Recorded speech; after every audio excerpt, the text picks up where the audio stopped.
"You weren't supposed to be home yet," she said. Her voice was light, but her eyes weren't. Her eyes were doing math. I didn't answer right away. I took in the towel she'd tossed over the back of a chair. Not ours. Ours had a bleach stain shaped like Florida. This one was charcoal gray and expensive, the kind you buy when you want guests to think you always live like a catalog. Then I looked past her. The sliding glass door to the patio was open a crack, letting cold air slip in like a thief. Beyond it, through a curtain of mist, the hot tub steamed. A shape moved inside it. A man's shoulder, a woman's laugh, my wife's laugh.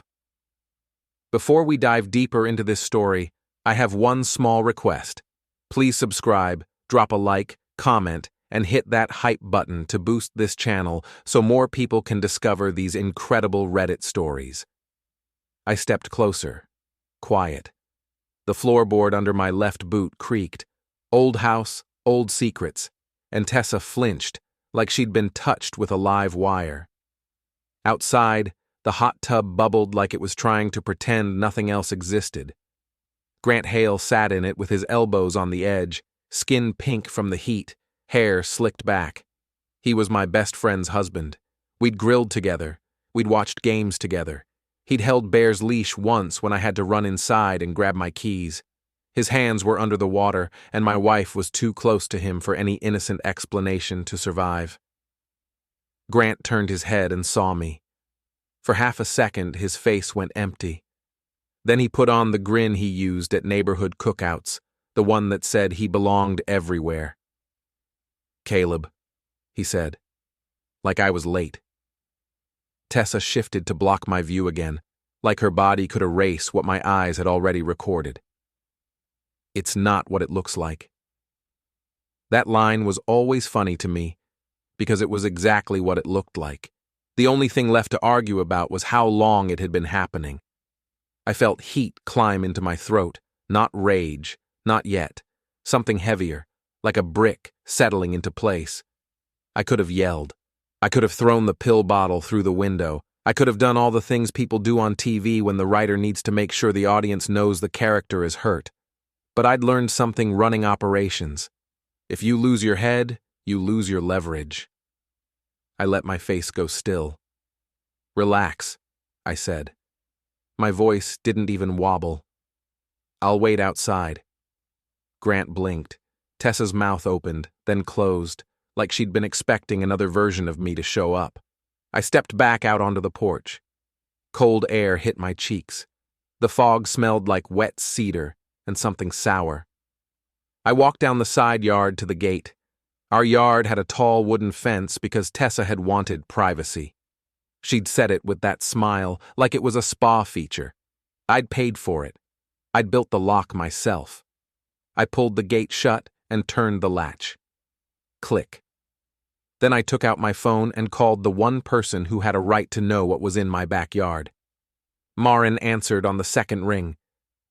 "Hey, Caleb, everything okay?" "No," I said. "You should come over. Right now." There was a pause. In that pause, I heard the hum of her refrigerator, a dog barking far away, the normal noises of a normal house. Then her voice changed. "Why?" "Grant's here," I said. "In my hot tub." Another pause, shorter and sharper. "Is Tessa—" "Yes," I said. "Stay there," Marin said. "Don't do anything stupid." I gave a quiet laugh, the kind that tastes like metal. I'm the last person doing anything stupid. She hung up. I stood by the locked gate, listening to the hot tub jets hiss on the other side of the fence. Somewhere behind me, Bear scratched at the back door, needing his pills, not knowing anything about betrayal. Dogs don't do storylines. Headlights swept the street. A car door slammed. Footsteps moved fast across wet gravel. Marin Hale appeared at the end of my driveway, shoulders squared, face pale and hard at the same time. And she wasn't alone. A man got out of the passenger side, tall and broad, wearing a dark jacket that made him look like a shadow cut into human shape. His hands were empty, but his posture said he didn't need them to be. Marin's brother, Dean. The last time I'd seen Dean, he'd been smiling at a barbecue, talking about his work doing private security after the service. Tonight, he didn't smile. He looked at me once, then at the gate, then back at me. "Where are they?" he asked. I pointed with my chin. "Backyard." Marin moved toward the gate like it was a finish line. Dean stayed half a step behind her, scanning the fence line, the street, the neighbors' windows. He was the kind of man who could read danger the way I read maintenance requests. Marin grabbed the latch. "It's locked," she said. "I locked it," I replied. She turned to me, eyes burning. "Open it." I held her gaze. "Not until you're ready." "I'm ready," she said. Dean's voice came quiet. "Open it, Caleb." I did. The gate swung inward and the fog swallowed them. I followed. The patio lights made the fog look like drifting smoke. The hot tub was a glowing box of water and steam, like a tiny, stupid volcano. Grant saw Marin first. His grin fell off his face like a mask with the strings cut. "Marin," he said. "What?" Marin didn't scream. That would have been too easy. She walked straight to the edge of the tub and stared down at him like he was something she'd found under a rock. "Get out," she said. Grant's mouth worked. "It's not—" Tessa stepped forward, wrapping her robe tighter around herself, as if fabric could turn facts into fiction. "Marin, please, you're misunderstanding." Marin's laugh was short, sharp. "I'm misunderstanding the part where your husband's hands are in my husband's lap."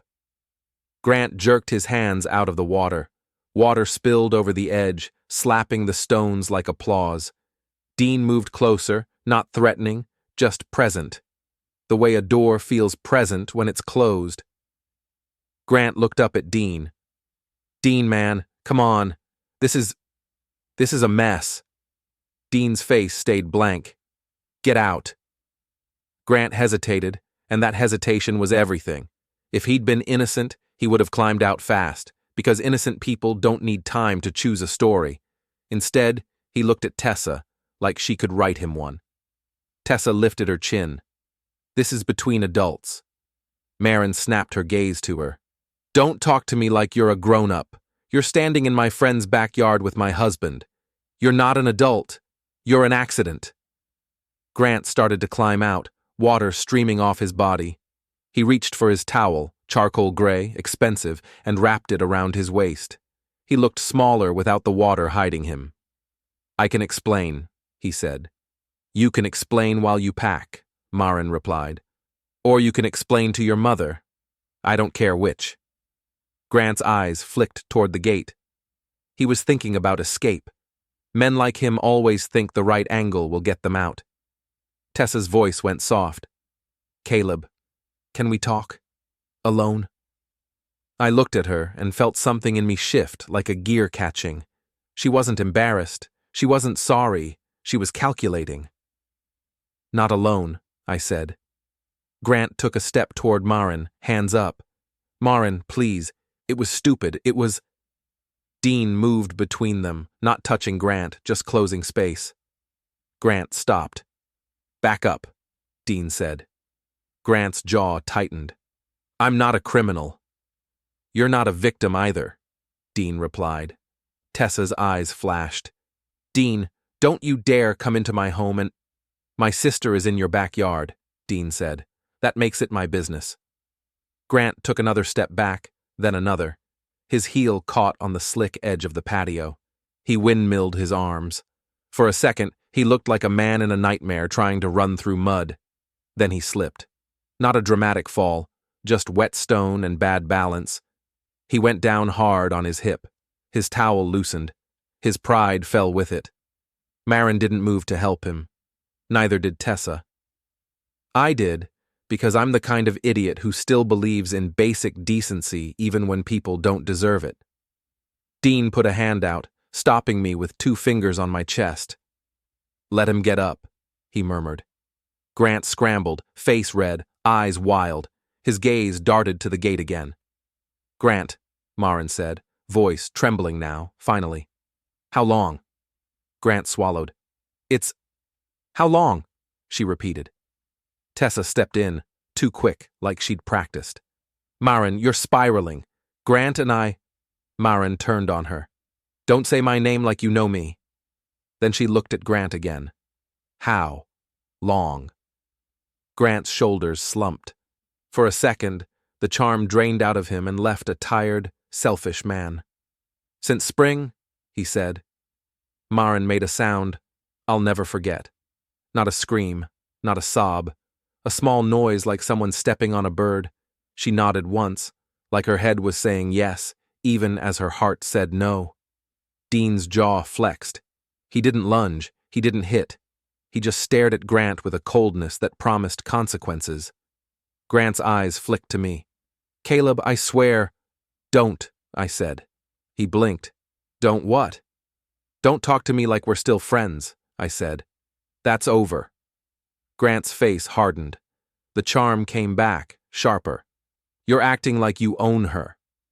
Tessa's eyes darted to me, and I felt the trap she wanted to build, the one where I was the angry husband and she was the fragile wife. I took a breath. I'm acting like I own the gate, I said, because I do. Maren pulled her phone out with a hand that shook. You're coming home, she told Grant. You're packing. Tonight. Grant's lips curled. I'm not going anywhere with you screaming like… Dean moved, quick as a shutter, not a punch, just a step and a grip on Grant's shoulder that made Grant stop talking. You're going, Dean said softly, or you're staying right here while Maren calls someone who will make you go. Grant looked at Dean's hand like it was a snake. Then he nodded. Tessa stepped toward me again, voice dropping. Caleb, please. You're making this worse. I stared at her. You did that part. Maren started toward the gate, and Grant followed, still dripping, still pretending he had dignity. Dean stayed between them. The whole thing looked like an escort out of a bad dream. At the gate, Grant turned back one last time, face tight. This isn't just about you, he said. It sounded like a threat, or a warning, or maybe both. Then he was gone. The yard went quiet, except for the hot tub jets, still bubbling, still stupid. Tessa exhaled like she'd been holding her breath for applause. That was dramatic. Maren stopped at the end of the driveway, turning back to look at me. Her eyes were wet, but her voice was steel. This isn't the first time, she said. My stomach dropped.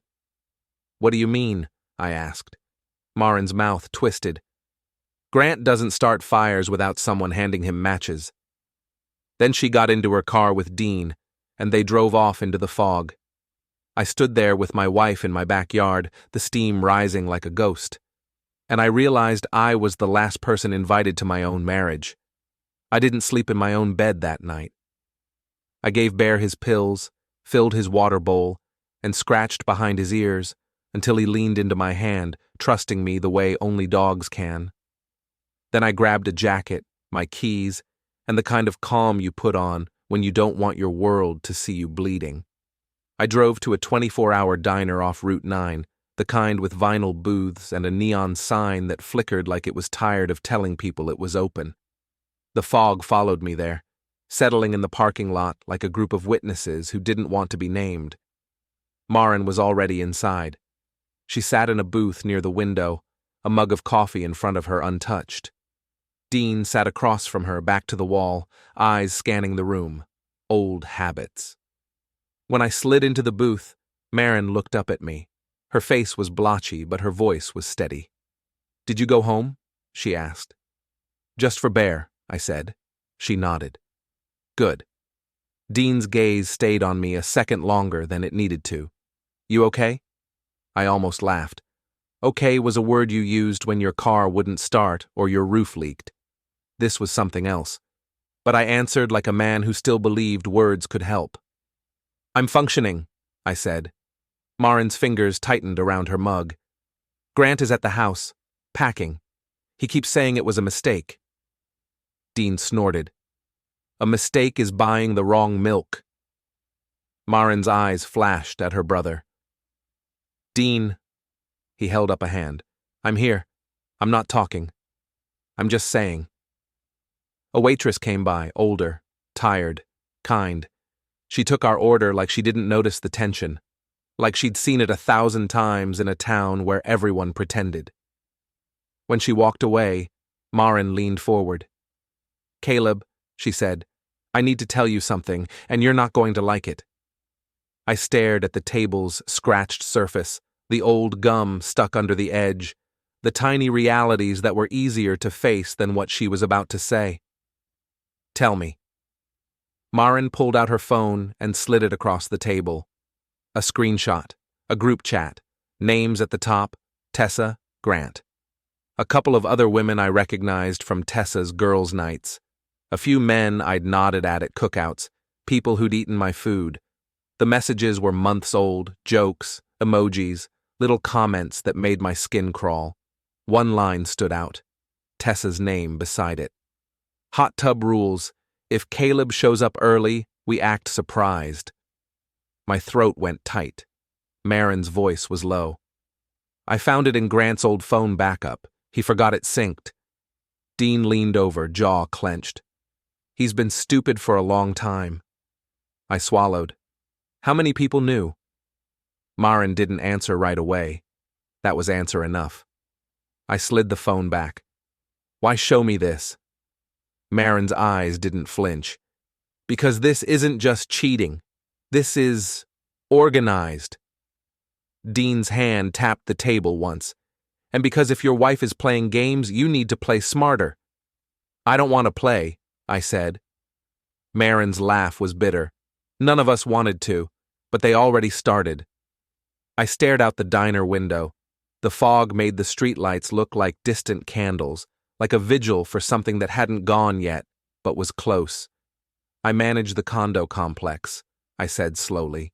"Keys, cameras, vendor schedules, logs."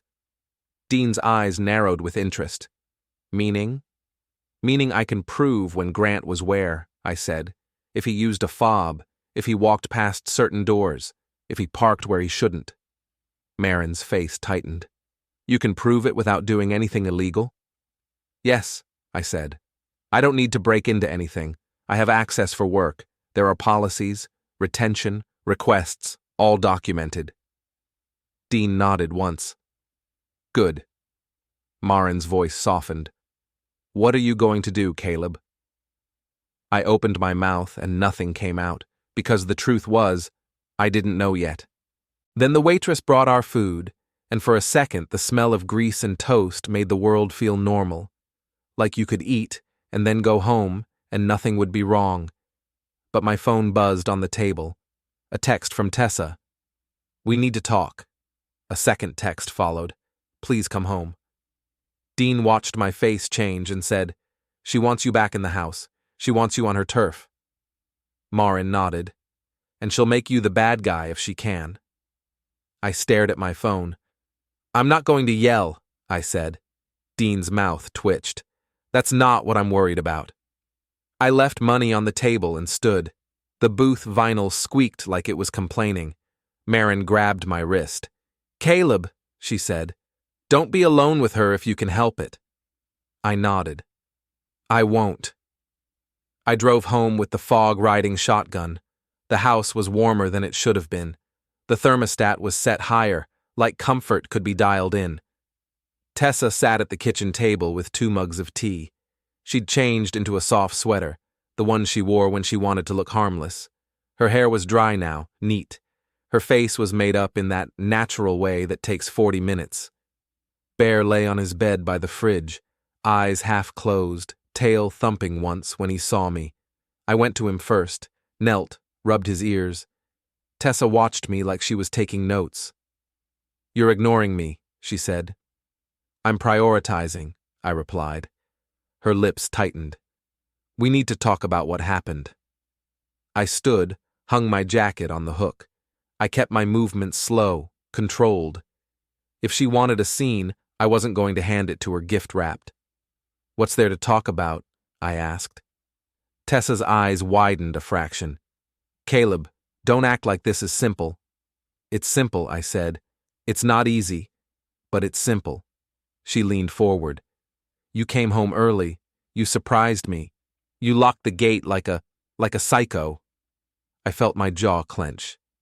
There it was, the first brushstroke of the portrait she wanted to paint. I locked the gate, I said, because I didn't want anyone leaving without consequences. She flinched at the word consequences, then recovered. You're making threats.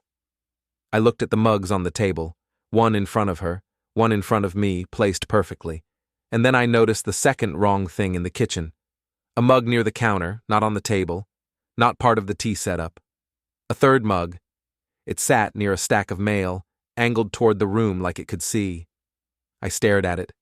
Tessa followed my eyes, and her fingers tightened on her spoon. What are you looking at? She asked. That mug, I said. It's a mug, she snapped. Then softer. You're paranoid. I walked to the counter and picked it up. It was heavier than it should have been. I turned it over. A phone, wedged inside, camera lens peeking through a gap between ceramic and a folded napkin. Recording. Tessa's face went pale for half a second, then hard. Put that down. So this is your plan, I said quietly. Make me the villain. Get me on camera yelling, maybe throwing something, maybe grabbing your arm. Then you can tell everyone you were scared. Her voice rose. I am scared. Of what? I asked. Of me? Or of losing control? Tessa stood fast, chair scraping. You don't get to judge me. You weren't there. You were always working, always tired, always paying, I said. Her eyes flashed. I needed a break. I remembered the exact words she'd said 2 weeks ago, like she'd been rehearsing for a play. I need a break. Stop acting like we're married. I'd replied okay, because I'd thought giving her space would calm whatever storm she was in. Now I understood. Space wasn't what she wanted. She wanted absence. I set the phone down on the counter gently. I'm not giving you a performance, I said. She pointed at me, finger trembling. You're acting unstable. I'm acting careful, I replied. The doorbell rang. Tessa's head snapped toward the front door like she'd been expecting it. I hadn't. I walked to the window, peeked through the curtain. Grant's truck sat at the curb. My chest tightened. Tessa's voice went small. He wanted to apologize. He wanted to control, I said. The bell rang again, longer. Bear lifted his head and gave a low, uncertain woof. I opened the door enough to see Grant standing there, wearing a jacket too light for the cold, hands shoved in his pockets like he was trying to hide them from the world. Caleb, he said, voice smooth. Can we talk? I kept the chain on. No. Grant's eyes flicked past me into the house. Come on, we're adults. Let's handle this. I laughed once. Adults don't climb into their friend's hot tub with their friend's wife. Grant's smile tightened. You're making this bigger than it is. You made it big, I said. Tessa appeared behind me, face composed again. Caleb, please. Grant leaned closer, voice dropping. Look, man, this town is small. People talk. You start making noise, it's going to land on you too. There it was. The threat in a friendly wrapper. You think I'm scared of gossip? I asked. Grant's eyes hardened. You should be scared of what happens when you don't know your place. I stared at him and felt the brick in my chest settle deeper. Say that again, I said softly, slowly. Grant blinked. What? I angled my body, letting him see the small black dome camera in the corner of the porch. The motion light had clicked on when he stepped up. The recording indicator blinked steady. Grant's mouth opened, then closed. Tessa whispered, Caleb. Grant took a step back. Forget it, he muttered. He turned, walked toward his truck like he hadn't just threatened me on my own porch. I watched him go. Then I noticed something else. Grant's truck didn't head toward the main road. It turned toward the condo complex, toward my office. Tessa's eyes followed it too, and for the first time that night, real fear flashed across her face. I looked at her, What did you two do? I asked. She swallowed. Nothing. Her voice was too fast. I picked up my keys. The condo complex office sat behind the old mill building, a place people didn't think about unless they were angry about a leaky faucet or a noisy neighbor. At night, it was quiet, the kind of quiet that makes you notice every hum of electricity. I called Dean on the way. He answered on the first ring. Yeah? Grant's heading to my office, I said. I think he's trying to mess with the cameras. There was a short pause. I'm on my way, Dean said. Don't do anything stupid. I almost smiled. Everyone's favorite line tonight. I parked by the service entrance and used my key to get in. The hallway smelled like cleaning solution and old paper. Fluorescent lights buzzed overhead, too bright, too flat, no windows. The security room was down the hall. That room held the network video recorder, the log system for fobs, the paperwork for vendor access. It wasn't some spy lair. It was boring and practical, which is why it mattered. Boring things are what hold the world together. I turned the corner and saw him.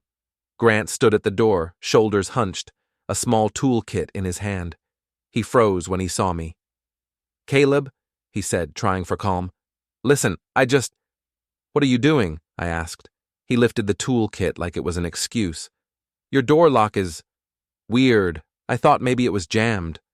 I stared at him. This door has an alarm. Grant's eyes flicked to the keypad. I stepped closer, keeping space between us. Leave, I said. Grant's smile was brittle. You don't want to do this. Do what? I asked. Protect my evidence?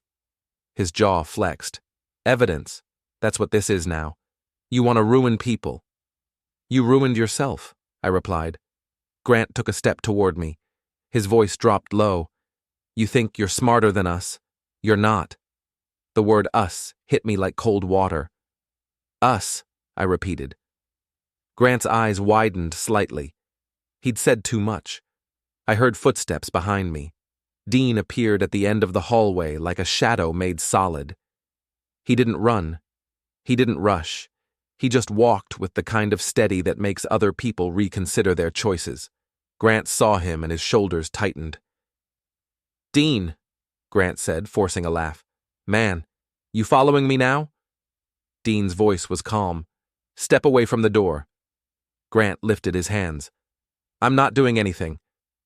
Dean kept walking. Step away. Grant's eyes darted.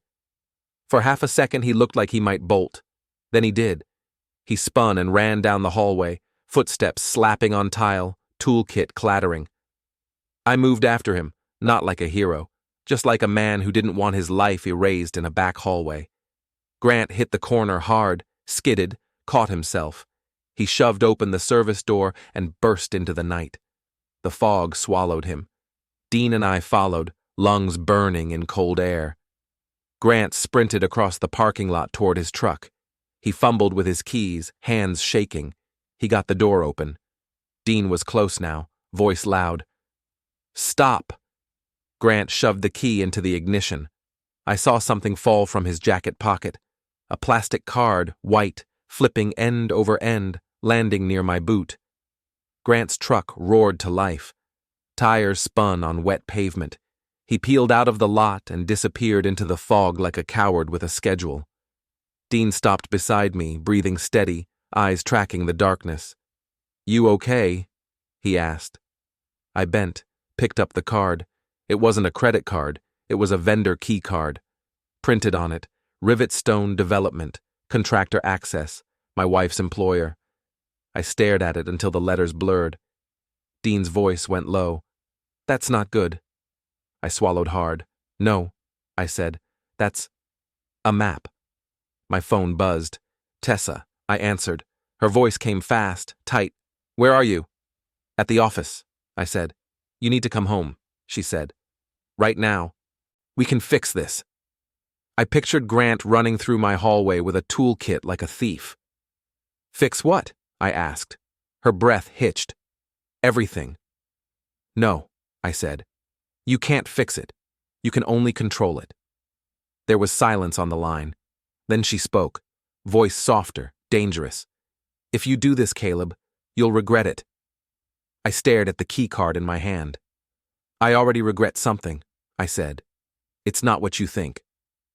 I hung up. On paper, my job was maintenance and resident satisfaction. In reality, I was the guy who knew where the bodies would be buried if this town ever admitted it had any. The next morning, I walked into the office like it was just another day. The receptionist, a college kid named Lyle, looked up and gave me a careful smile. "Morning, Caleb." "Morning," I said, keeping my voice normal. Normal was armor. I didn't head straight for the security room. That would look like panic. Instead, I checked the work orders, signed a delivery receipt, and said hello to two residents in the lobby who were already winding up to complain about a drafty window. They didn't know my whole life had cracked open. They just wanted their window fixed. After 10 minutes, I went down the hall and unlocked the security room. The recorder fan whirred like a small animal. The monitor grid showed empty hallways, stairwells, doors. Everything boring, everything important. I pulled the access log for the last 30 days and filtered by after-hours entries. The system spit out timestamps and fob IDs like it was listing sins. Grant's fob wasn't supposed to exist in our system. He didn't live in the complex. He didn't work for us. But I had issued temporary vendor fobs before, sometimes for contractors who needed access to mechanical rooms. If someone had sweet-talked a resident or a board member, they could have found a way. I searched for vendor entries tied to Rivetstone, since the keycard had their logo. 3 hits. 2 were legitimate, a scheduled inspection and a walkthrough. The third was not. It was at 11:47 p.m. on a Wednesday, logged under a generic contractor tag, the kind you create when you're lazy and in a hurry. The fob opened the office corridor door, then the security room door tried and failed twice before opening on the third attempt. Someone had been nervous. I copied the log and saved it to an external drive I kept for backups. I printed a hard copy too, because paper doesn't get accidentally deleted. I added my initials and the date in the corner like it was a lab sample. Then I pulled the video for that time window. The footage showed Grant's truck pulling into the lot, headlights off, like he didn't want attention. It showed him walking down the corridor with a tool bag, pausing at the security room door, looking around like he expected the walls to judge him. At 11:49, he leaned in close to the keypad. At 11:50, the door opened. At 11:56, the door opened again, and he came out fast, checking his pockets. At 11:57, he stopped, looked down, and patted his jacket like he'd lost something. That was when he must have dropped the keycard. He turned back, reached for the door. It didn't open, because I'd changed the access permissions at 6 a.m. without telling anyone. Grant stood there for a full 5 seconds, staring at the door like it had betrayed him. Then he walked away. Watching it, I felt something tight in my chest loosen. Not relief, just proof. I heard footsteps behind me. I turned. Ivy Marlowe stood in the doorway, holding a clipboard. Ivy lived in Building C, 2nd floor, and volunteered as a part-time night monitor for the neighborhood watch. She was the kind of neighbor who knew everything because she listened to everything. "Caleb," she said carefully. "You okay?" "I'm working," I replied. Her mouth tightened. "I saw Grant last night. He drove through the lot like he owned it. That's not normal." I nodded. "I know." She hesitated, then stepped inside and shut the door behind her. "He came by my place after," she said. "Asked if I'd seen you. I told him no. He didn't like that." My hands stayed steady on the mouse. "Did he threaten you?" Ivy's eyes narrowed. "He implied. He said people who make waves don't like what comes back at them." I looked at her. "Would you be willing to write that down? Date, time, exact words if you can?" Ivy took a breath. "I don't want drama." "You already have it," I said.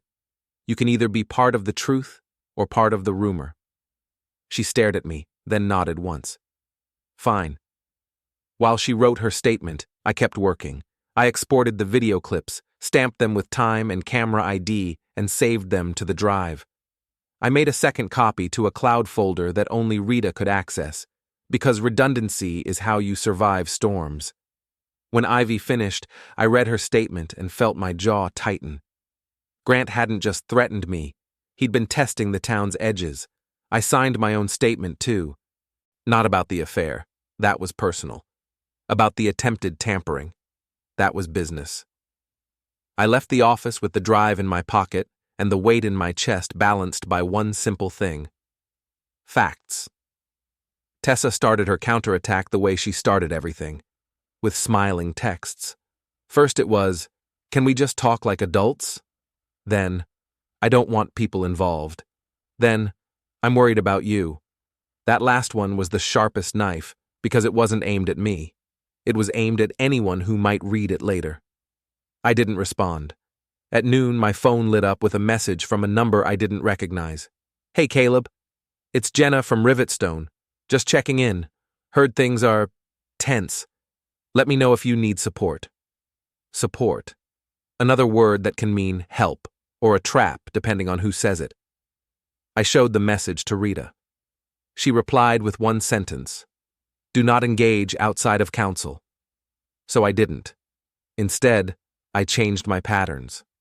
I didn't go home alone if I could avoid it. If I had to, I kept my phone in my pocket recording audio, legal in my state, only if I was a participant in the conversation, which I would be. Rita had explained the rules in plain language. Don't do sneaky recordings in private spaces you don't control. Don't do anything that looks like stalking, and don't ever let anger write your decisions. I also stopped caring about being polite. That was new for me. In the afternoon, I ran into Don Haskins, a board member for the condo association, in the lobby. Don was a retired insurance guy who loved the sound of his own certainty. He smiled too wide. "Caleb, rough week, huh?" I held his gaze. "You could say that." Don lowered his voice. "Look, I don't want to get in your business, but people are talking. Tessa's worried." "There it was," I said, flat. Don blinked. "What?" "The word," I said. "Worried, like I'm a hazard." Don lifted his hands. "I didn't say that. I'm just—" "You're repeating what she's planting," I said. Don's face tightened. "You should calm down." I leaned in just enough for him to smell the coffee on my breath. "I am calm," I said, "and I'm documenting. So if you have anything you want to tell me about why Grant Hale had after-hours access to my corridor last Wednesday at 11:47 p.m., now would be the time." Don's color drained. He swallowed. I don't know what you're talking about." "Then don't talk about my home life," I said. "We'll both be happier." I walked away before he could recover. My hands shook a little as I got in the elevator. Not from fear, from the effort of staying controlled while the world tried to tilt. That night, Marin called. "I found something else," she said. My stomach tightened. "What?" "A hotel receipt," she said. "Not in my name, in his. 2 rooms, same night, same hotel. He used points like he thought it was invisible." "Where was it?" I asked. Marin's voice cracked. "In the glove compartment, under the insurance card, like he hid it where only he would look." I closed my eyes. "I'm sorry," I said, and meant it. Marin inhaled, steadying. "Don't be sorry. Be effective." I almost laughed at that, because it sounded like something Dean would say, or Rita. "Okay," I said. "Be effective." Marin's voice went lower. "He's been telling people you're unpredictable, that you might do something crazy." I felt anger flare, hot and clean. "Of course he is." "Caleb," she said, "promise me you won't give them anything." "I won't," I replied. "But I'm not going quiet either." There was a pause. "What are you going to do?" I looked at Bear sleeping by the couch, chest rising and falling. I thought about locks, about access, about how my wife had built her life on controlling the doors. I'm going to make sure the right door's open, I said. The worst part wasn't the hot tub. The worst part was the tiny rewrites in my memory. The way Tessa would kiss my cheek when I came home late, then ask if I'd eaten, then go back to her phone. I'd thought it was love in the form of routine. Now I wondered if it was guilt in the form of performance. The way she'd insisted on the taller fence. Privacy, she'd said, smiling. I'd built it in 2 weekends, hands blistered, proud of doing something for our home. Now I pictured her on the other side of those boards, laughing about hot tub rules. The way she'd started going to networking mixers that always ended late. The way she'd started putting her phone face down on the counter. The way she'd started accusing me of checking on her if I asked basic questions, like where she'd been. All of it wasn't evidence in court, but it was evidence in my gut. And my gut had been right. On Saturday, I went through the garage and made a list of everything that could become a problem if someone wanted to create a scene. Tools, sharp edges, heavy objects.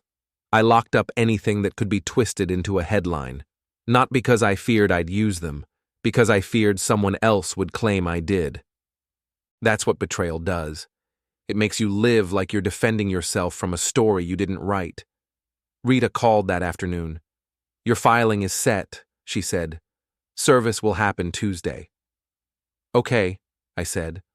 Also, she added, Rivetstone responded. They want a meeting. They're concerned about the access card. Good, I said. Rita's voice went careful. This is where people get sloppy. Don't gloat, don't threaten, let the facts do the work. I know, I said. After I hung up, I stood in my backyard by the gate. I stared at the latch, the small piece of metal that had started everything. I could still hear the click in my head. I realized something then. Tessa hadn't expected me to be quiet. She'd expected fireworks. She'd expected violence. She'd expected an easy label. She hadn't expected a man who fixed doors for a living to understand how to close one calmly and lock it. And she hadn't expected me to understand that revenge doesn't have to be loud to be devastating. Sometimes revenge is just the truth delivered at the right moment. Sometimes revenge is a lock. In Garrity, if you drop a glass in your kitchen, somebody across town hears it and decides what kind of person you are. By morning, people were smiling at me in a different way. The cashier at the gas station paused too long before handing me my change. The guy at the hardware store asked if everything was okay at home, like he was offering sympathy and collecting details in the same breath. Tessa knew the town. She worked marketing for Rivetstone, and marketing is just gossip with a budget. She had friends everywhere. She knew how to tell a story that made her look like the brave woman and me look like the brooding husband. So I made sure my story had receipts. I met Rita Sloane in her office after lunch. Rita wasn't dramatic. She didn't have inspirational posters. She had file cabinets and a stare that could peel paint. I'm not your therapist, she said after I sat. Tell me what happened. I told her, tight and clean, leaving out nothing that mattered and nothing that could be twisted. I told her about the hot tub, the gate, the phone in the mug, Grant at the office. Rita listened without flinching. When I finished, she leaned back. You did the right thing locking the gate, she said. And the right thing noticing the recording attempt. Do not be alone with her without a witness if possible. If she wants to create a narrative of fear, she'll try to push you into it. I'm not going to touch her, I said. I know, Rita replied. But courts don't run on what you know. They run on what you can prove. She tapped her pen. Do you want a divorce? The word landed heavy. I thought of the towel, the gray towel, the way Grant had said Caleb like I was late. Yes, I said. I want out. Rita nodded like she'd expected it. Good, we'll file, but keep your hands clean. No threats, no property damage, no nonsense. I held up the key card.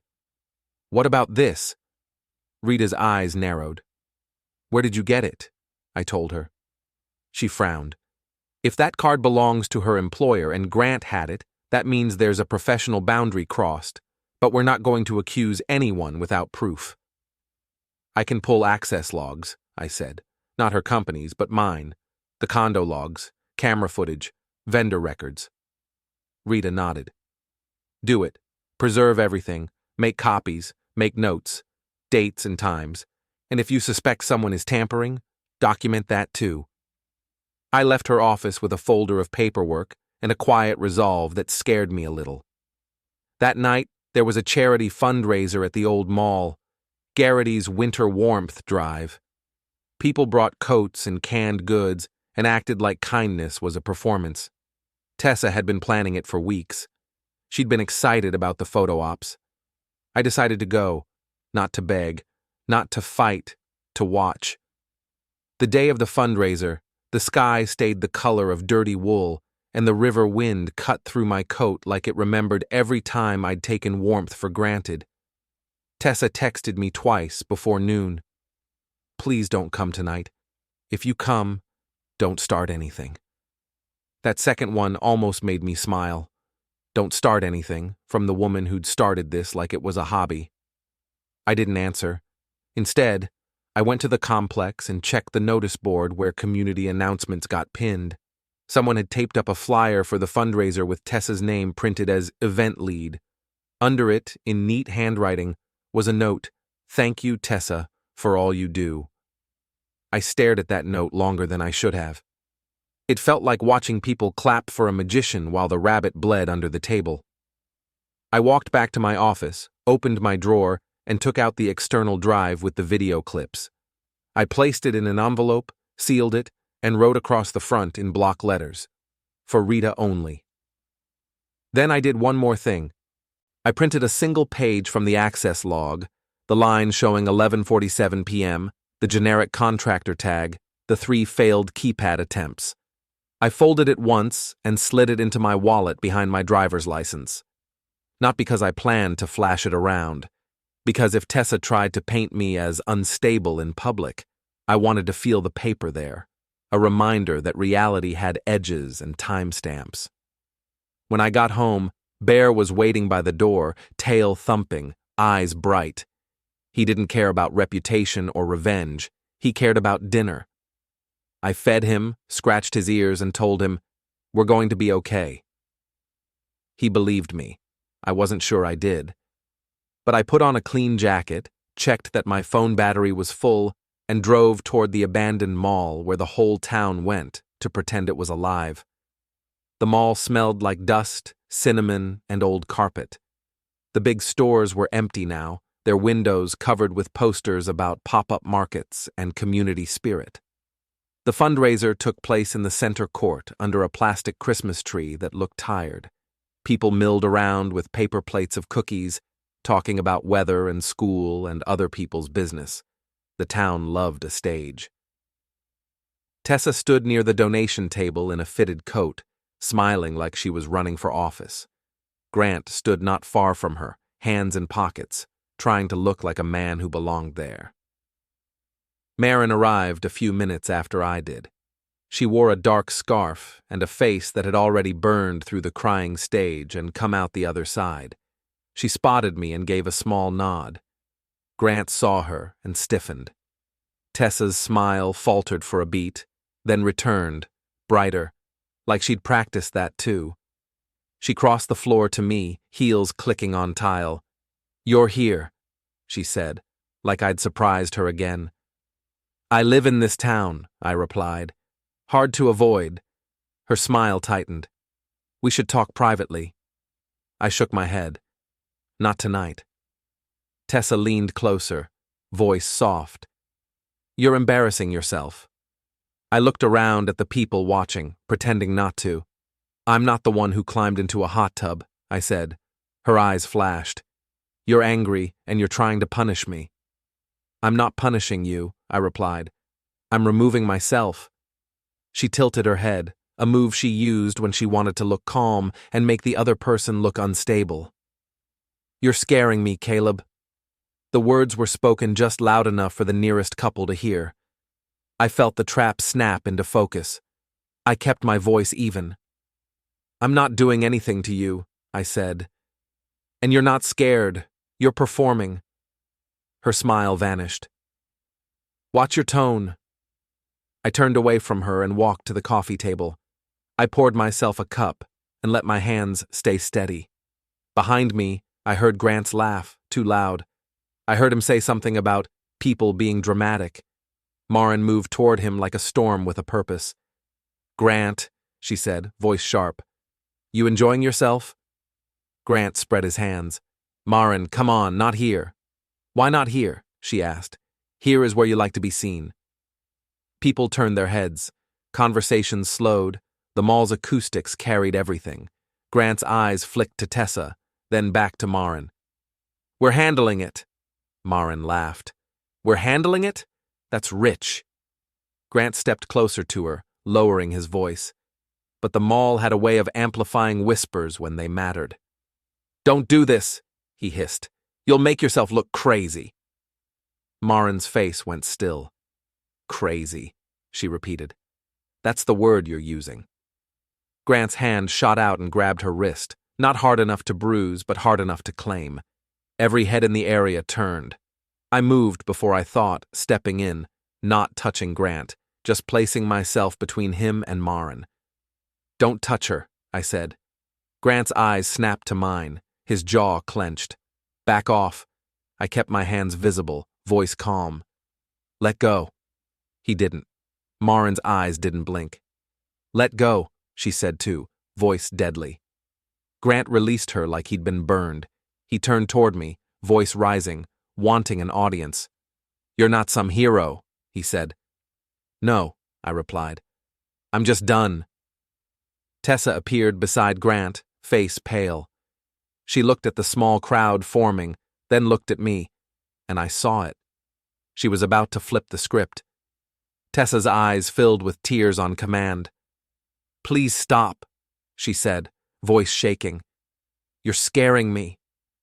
Someone nearby murmured, "Oh my God." I stared at her. The performance was flawless. Rita's words echoed, "Courts run on what you can prove," so I made sure there were witnesses to the truth. A mall security volunteer stepped closer, uncertain. I spoke clearly, loud enough to carry, but calm enough to sound sane. "I'm not touching anyone," I said. "I'm asking Grant to keep his hands to himself." Grant's face darkened. He looked around, realizing the room wasn't on his side anymore. Not fully. Marin straightened her scarf. Her voice cut through the hum. "He's been with your wife," she said, looking at the crowd, not at Grant. "In Caleb's hot tub." The words fell like a dropped weight. A wave of shock moved through the group. Some faces went hungry with it. The town loved a story. Tessa gasped, hand to her chest. "Marin, how dare you?" Marin's laugh was cold. "How dare I tell the truth?" Grant stepped forward, anger flaring. He grabbed my arm, trying to steer me away like I was a child. I pulled free. "Don't touch me again," I said, voice flat. Grant's eyes flashed. "You're nothing," he spat. "You're just the guy who fixes locks." I stared at him. "Locks matter," I said quietly. "They decide what gets in and what stays out." He looked confused for half a second. Tessa's phone buzzed in her hand. She glanced at it, then at me, then away. And I realized the fundraiser wasn't just a stage. It was a trap. She'd been laying groundwork, whispers, comments, maybe a complaint at work, maybe something more. She wanted this room to see me as the threat, so I gave the room something else to see. 2 days later, Rita filed the papers. I didn't serve them in a dramatic way. No surprise party, no camera crew, just a process server doing his job while I stood across the street with Bear's leash in my hand, watching my old life get handed to my wife in an envelope. Tessa opened it. Her face went blank. Then she looked around like she expected applause. None came.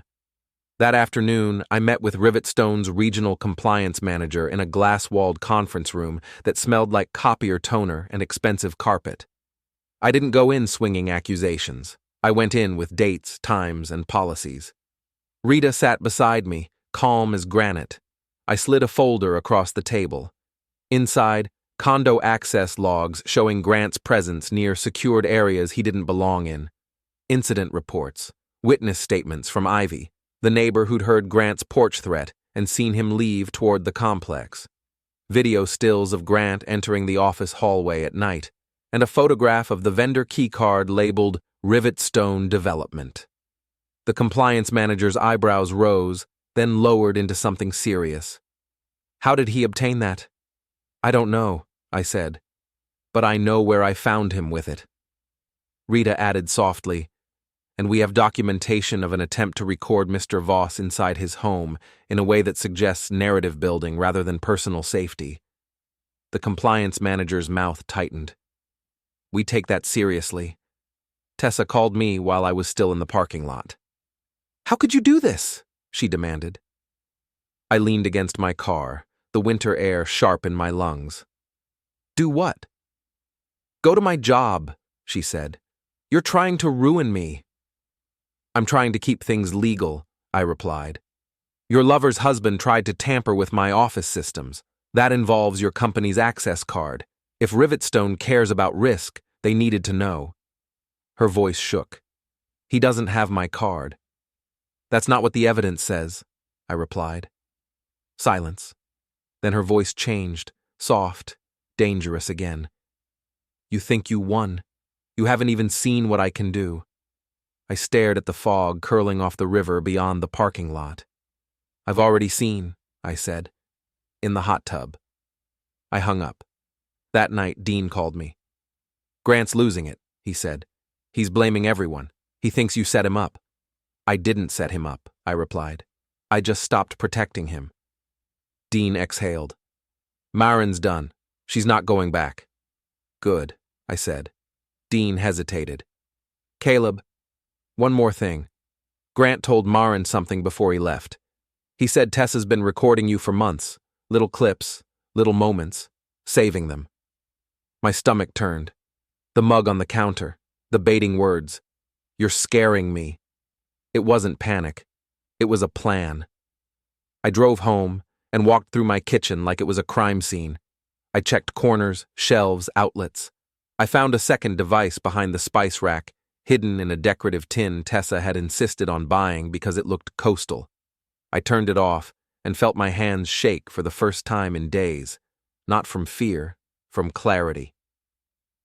Grant came to my house again on a Friday night when the wind was loud enough to cover footsteps. I knew because the camera by the porch sent an alert to my phone. I didn't open the door.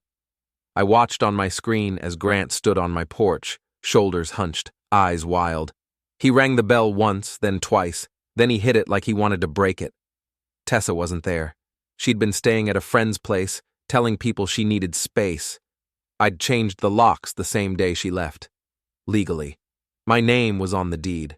Rita had made sure. Grant pounded on the door. Caleb, he shouted. Open up! Bear barked, hackles raised.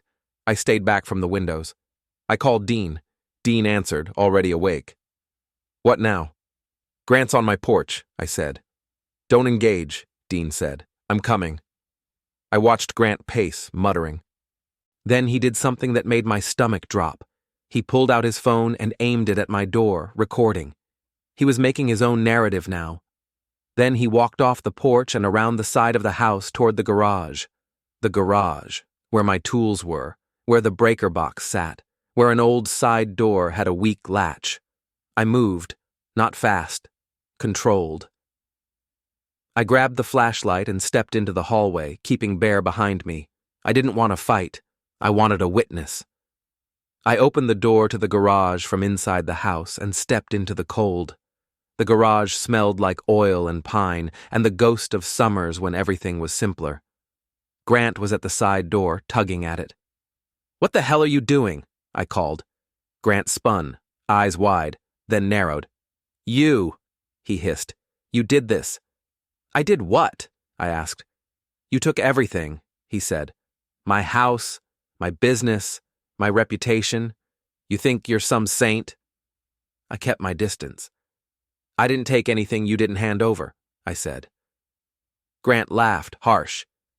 You think Marin's clean? You think Dean's clean? You think you're clean? His voice was loud, echoing off the rafters. I heard footsteps outside, Dean's truck. tires on gravel. Grant heard it too. His eyes flicked toward the driveway. He moved toward me suddenly, closing space. "Listen," he said, voice low. "You tell Rivetstone to drop it. You tell them it was a misunderstanding, or I start talking." "Talking about what?" I asked. Grant's smile was ugly. "About how Tessa really felt, about what you're like behind closed doors." I felt the trap again, the word behind. I raised my hands slightly, palms out, calm. "You're trespassing," I said. "Leave." Grant stepped closer. "You're scared." "I'm not," I said. "I'm documenting." He blinked. "What?" I tilted my head toward the corner of the garage where the old workbench sat. On it, a small speaker plugged in. I'd set it there an hour ago, on a hunch. Not illegal, not a weapon, just a reminder. I tapped my phone. The speaker crackled. Then Grant's own voice filled the garage, taken from the porch camera 2 days earlier when he'd threatened me. "You don't know your place." Grant froze, his face drained of color. Outside, Dean's footsteps approached. Grant turned toward the side door like a trapped animal. He yanked it, but I'd reinforced the latch that morning, not to trap him forever, just to slow him down, just enough for consequences to catch up. Dean stepped into the garage doorway, filling it. Grant's eyes darted between us. Dean's voice was calm. "Time to go." Grant swallowed hard. "This is a setup." Dean didn't move. "It's an exit," he said. "Take it." Grant's shoulders sagged. The fight bled out of him, replaced by something like despair. He looked at me, and for the first time I saw fear that wasn't performative. "She's been playing you," he said quietly. "All of us." I stared at him. "You think telling me that helps you?" Grant shook his head. "No," he said. "Nothing helps me now." Dean escorted him out without touching him, just walking beside him like a shadow with a purpose. Grant got into his truck and drove away slower this time, like the weight had finally reached him. I stood in my garage with the cold air biting my skin and felt something settle. Not peace, a finality. The final meeting happened in a parking garage under Rivetstone's office building, because corporate people love places that feel neutral and sterile. The concrete pillars made every footstep echo like a judge's gavel. Tessa showed up in a black coat and perfect makeup. Her eyes were red like she'd practiced crying, but her posture was straight. Maren was there too, standing a few steps away, arms crossed, watching like she was done being surprised by anything. Grant wasn't supposed to be there, but he came anyway, stepping out from behind a pillar like a bad idea that refused to die. Tessa's head snapped toward him. "What are you doing here?" she hissed. Grant's laugh was brittle. "Same thing you're doing," he said, "trying to survive." Rita stood beside me, folder in hand. Dean leaned against a pillar, arms folded, quiet muscle. Tessa looked at me, voice softening. "Caleb," she said, "we don't have to do this. We can fix it. We can start over." Her words were honey. Her eyes were knives. I thought of Bear's pills, the reason I'd come home early, the stupid, simple love that had run my whole life. I thought of the mug on the counter, the hidden devices, the way she'd tried to turn me into a monster so she could walk away clean. "I miss someone," I said quietly. Her face softened, hopeful. "The version of you that never existed," I finished. Tessa's eyes hardened. "You think you're righteous," she said. "You're cruel." "I'm honest," I replied. Grant took a step forward, voice rising. "You're ruining us." Maren's laugh was cold.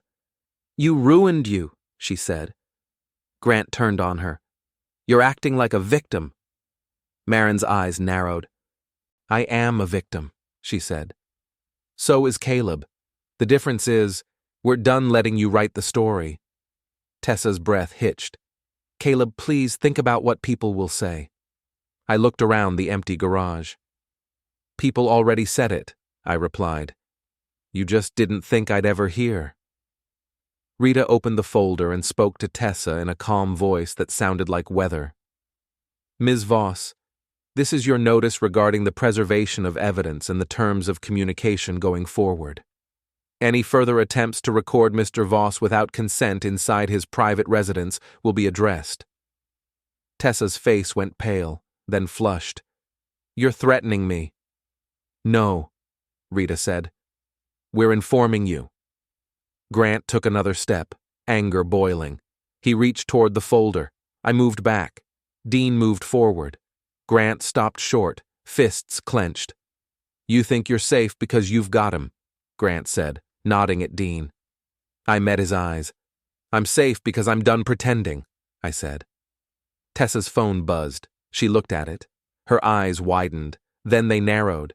Then her mouth opened like she was about to speak, and no sound came out. Grant's phone buzzed too. Marin's buzzed. Mine buzzed in my pocket. Rivetstone. A single email sent to multiple addresses. Subject, immediate action. Contractor access review. The compliance manager had moved fast. Not because she cared about our pain, but because risk is the only language corporations speak fluently. Tessa stared at her screen like it was a verdict. Grant's face went slack. No, he whispered. Marin exhaled slowly, like she'd been holding her breath for months. Tessa snapped her gaze to me, fury blazing. You did this. I shook my head. You did, I said. I just stopped covering it. Grant lunged suddenly, desperation making him stupid. He aimed for me, not to hurt me badly, just to grab, to shake, to make me feel as powerless as he felt. Dean stepped in, fast and clean, blocking him with an open hand to the chest. Grant stumbled back, wind knocked out, more shocked than hurt. Don't, Dean said. Grant's eyes went wild. You can't. I can, Dean replied, and I will. Tessa moved too, reaching toward my pocket where my phone was, like she could snatch the world back. I stepped aside and let her hand grab air. She froze, realizing how that looked. Rita's voice was calm. Ms. Voss, she said, step back. Tessa's chest rose and fell fast. For a second she looked like a stranger wearing my wife's face. Then she laughed. It was small and brittle. You think this is over? She said. I looked at her and felt the last piece of grief slide into place like the final board on a coffin.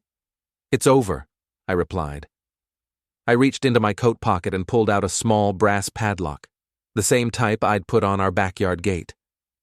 I walked to the chain-link access gate that separated the lower garage level from the elevator bay. It was there to keep unauthorized people from cutting through. I threaded the lock through the latch and clicked it shut. The sound echoed in the concrete space.